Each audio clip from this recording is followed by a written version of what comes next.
Welcome to Fun and Games Side Quests. Every episode is a different host sharing a video game they love and why they love it.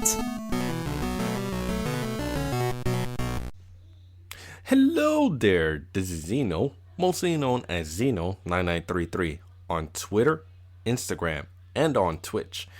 I'm sort of like a jack of all trades at an auto parts store in New York City, a streamer on the evenings playing a lot of retro games, and a student at Full Sail University going for my bachelor's degree in game design.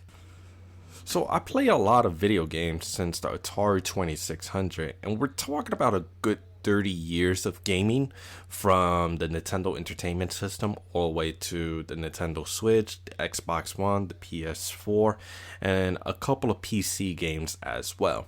And it's very tough to be able to decide which game is my favorite, because each and every year there will usually be a favorite game to have. But if I have to decide one, I have to go back to the good old early 90s with the Super Nintendo Donkey Kong Country. So my first exposure of Donkey Kong Country came from a behind-the-scenes VHS tape that my mom ordered when she made the purchase of Donkey Kong Country off of a catalog book called Fingerhood, which is essentially a magazine that you could be able to order things off of so long as you have a way to be able to pay for it. I was actually fascinated at how these developers took their time to create a 3D model in a 2D environment, which was pretty much a first at that time, and quite a spectacle, especially given how Super Nintendo was actually smashing it in the mid-90s prior to the end of the console wars. Once I got the game, I was just fascinated with the way the game looks, the game feels, and the music. First off, the game just looks spectacular. It's just amazing how detailed the background look, how jungle atmosphere it is, and going from different locations, from the jungle to the cave sites to underwater, and even absurd places such as the mountains or even a factory. I mean, think about it.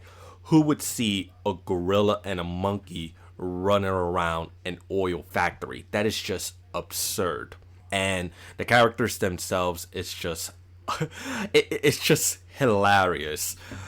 Being able to have a big goof who's only care about bananas, and his little yet agile monkey tagging along to take down what is essentially like crocodiles.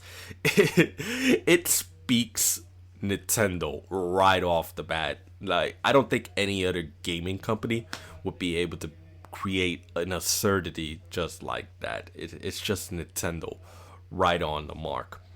As far as how the game feels, it's one of the most challenging games out there. You know, it's pretty much a basic platforming. You're able to roll, which could damage the enemy, yet depending on the character you use, depending on the environment you're in, things start to change up. Like, you can't use Diddy Kong to take down a big fat Kremling. There's no way. So you have to strategize. You have to use different attacks to take down a big Kremling. And Donkey Kong, while he's big and strong, he's not as agile as Diddy Kong is. So you really can't be able to risk Donkey Kong trying to grab something that is out of his reach. And of course, it becomes challenging as the game progresses, with different tactics you'll have to take, different routes you'll need to find. By different routes, I'm even explaining like hidden passages. And oh man, the less I can say about the ice level, which included a blizzard that is quite similar to the mid-90s of New York on a cold January day, the best, because it is just a hassle. Yet being able to complete each and every level feels like a huge success. And that's the greatest thing about the challenging of Donkey Kong Country, is that each and every level pushes you to the limit. And if it peaks, it's fantastic because it's all smooth sailing from there. I believe the most vivid thing I can always remember from Donkey Kong Country has always been the music. Like, out of all the series that I've played from Donkey Kong Country on the Super Nintendo, I highly rank the first Donkey Kong Country's music as the best. It's memorable, it's easy to be able to hum, easy to be able to get into, easily remixed. Like, I would say the final boss is the greatest boss theme music out there. If you ever get a chance to hear it, give some time about it. I would say it starts off pretty smooth, and then it vividly picks up. Like, certain boss themes, it's just picks up on how dastardly, how dangerous, how ferocious the boss can be, but not King K. Rool's theme. It starts off pretty nice and smooth, like you're going on a trip, you're going on a ship run, until King K. Rool arrives, and then, oh, forget it. It's just all out from there. You gotta be able to take down this so-called king who took all your bananas. Yeah, so definitely so much imagination coming from Donkey Kong Country that it just explodes my mind. I would say Donkey Kong is one of the most recognizable characters out there, right next to Mario and Link. It became a monster truck. I'm not saying that it was the first video game that became a monster truck. That nod was given to the Xbox. But it was one of the first characters to be featured as a monster truck. And I really do enjoy how it looked. I never thought that a character like Donkey Kong would be featured as one of the most popular trucks out there. Or actually, popular character be turned into a truck. That's actually pretty awesome. But one thing that I definitely have on it is that it pretty much helped me out to where I am today. About a year ago, after I split with someone I had interest in, if I'm correct, and having a concussion while training in pro wrestling, I streamed throughout that time, and I was just playing Donkey Kong Country with my friend, Game Dude 2.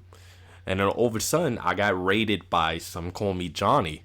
And it was this game that helped me become affiliated with Twitch, helped me continue on streaming to this point.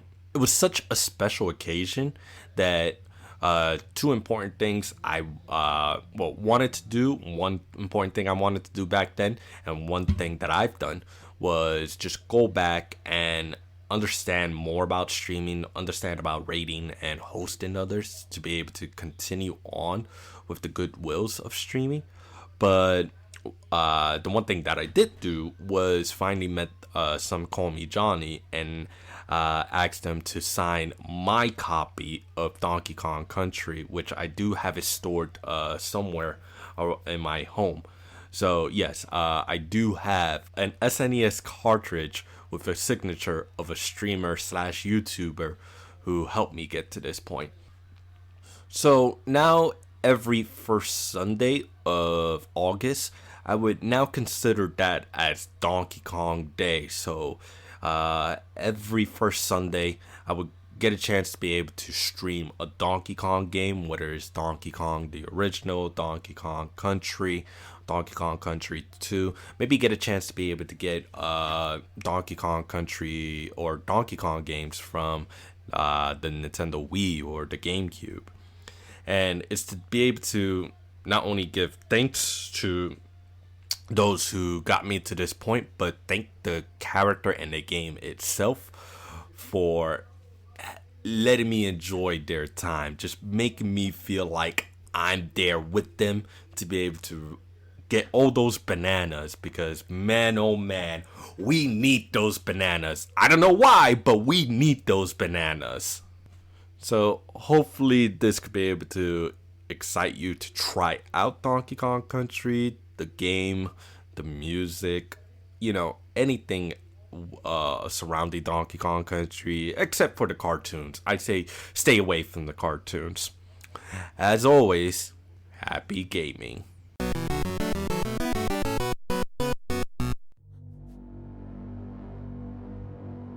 We've made difficult decisions. And there are still more ahead of us. 2 people aren't enough to save the galaxy.